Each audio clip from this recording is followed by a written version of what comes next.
I've enjoyed watching Frank and Ronald both play. They've been exciting to watch.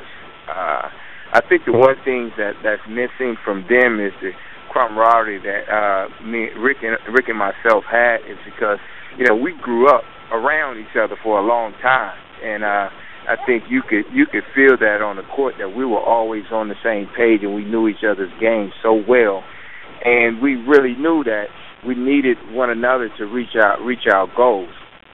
But with saying that, I think they've done a great job. I think they play well together, but they have a good chance, to go deep. I think, I've been telling Frank a little bit, about that. It's a big stage for him. It's important that he come out and play well and, kind of make his mark in the history of Westside basketball and, hang another banner. Two guys, along with Kendall Harris, another guard that can put the ball in the basket. They can really put points on the board, and lots of high school teams, have a little trouble with that. And do you think that the ability to score in bunches is something that sets them apart from other teams? Yes, without a doubt. And I think, and you hit it right on the head. I think Kendall has done a really good job in playing off both Frank and Ronald. He really impressed me throughout the region tournament. He played well, I think, all week down there, making key shots, big shots, and just his confidence to take those shots in certain situations. I was really impressed with him throughout the week. Westside isn't the only team with exceptional guard play. Aquinas, with sophomores Michael Scott and Ahmed Hill, and Laney, led by seniors Jamie West and Drez Newton, also benefit from great guard play. With your experience, when it comes time to state tournament, when you have to string together a bunch of victories against some really good competition, do you have a take on which style is more likely to last through that grind? Yeah, I think in any, whether it be high school, state tournament, or NCAA tournament, it's always going to be guard play. Guard play has to carry, night in and night out. I'll take guard play over inside presence any day when like you say, you have to string a bunch of victories together in a short time, because you have it's a quick turnaround the way I look at the brackets. I see they play Saturday and they're going to play again Tuesday or Wednesday. So, and then the next weekend. So it's kind of similar to the NCAA tournament, quick turn, but you definitely need guard play. If we move over, to Class A ball with the Aquinas Fighting Irish,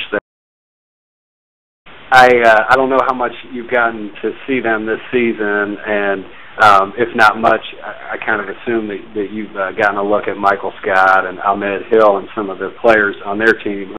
I assume that you're as excited as everybody else about the upside potential of those two guards, and I guess particularly Hill. Yeah, I got to watch him against Westside. It's the only time I really seen him, but I was very impressed with Ahmed Hill.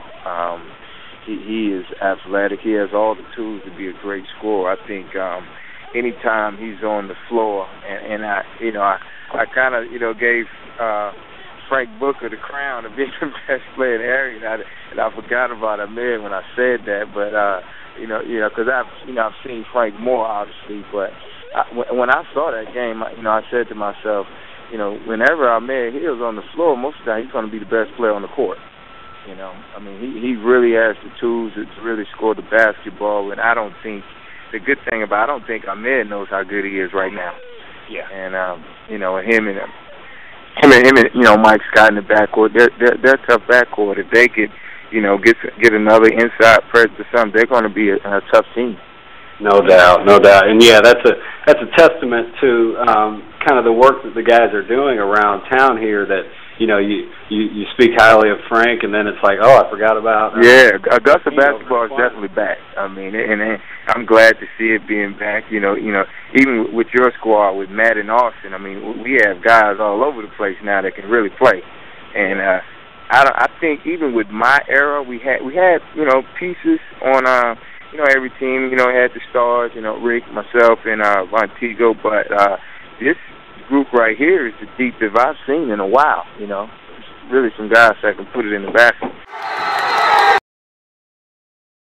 I appreciate your time, and I'm going to keep you for one segment longer because I've got to get your take on Laney, the Laney Wildcats. You talk about guard play, and Laney has Jamie West and Drez Newton, two senior guards who have been to two back-to-back Final Fours, and they're playing very well. They're very disciplined. They play very hard. What do you think? What kind of advantage do you think that gives them going into this postseason, having been there before?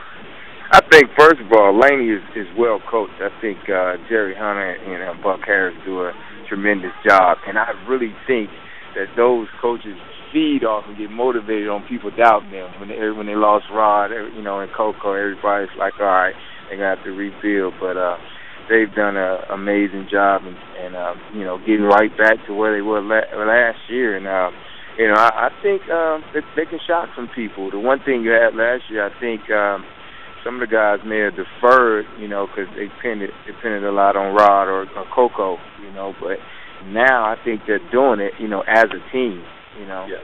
And that's dangerous, especially going in here. They're going into the state tournament with a whole lot of confidence, like you said, too, convincing victories in the region semis and championship games. So these guys are going to be confident, and they're going to open up at home, which is, a tough environment, very hostile, and, they probably have the best support of any high school around, as far as, people coming out and supporting them, watching them play and getting them fired up. So Laney is definitely a dangerous team going forward in this tournament. Yes, and you stole my next question, talking about Buck. Buck Harris is a fixture of Augusta basketball, has been for a couple decades, and taught Will and myself a lot of what we know about the game. And he's been Coach Hunter's assistant for the last 2 years. Do you think that is, obviously, I know you probably do, but can you speak about his influence probably on that program? Definitely. Buck has seen a lot, and, like working with, you, Rick, and myself, and starting, really, he really turned me on to, what it was like to work out, what working out was, and doing that. He's coached at the collegiate level. He's played the game at the collegiate level. I mean, there's just so much experience and knowledge that he can give these kids. And one thing, he's not going to, tolerate, a 50% effort from these guys. He's going to work them and try to get the most out of them. And I think the kids that really want to win, they respect that and they appreciate that.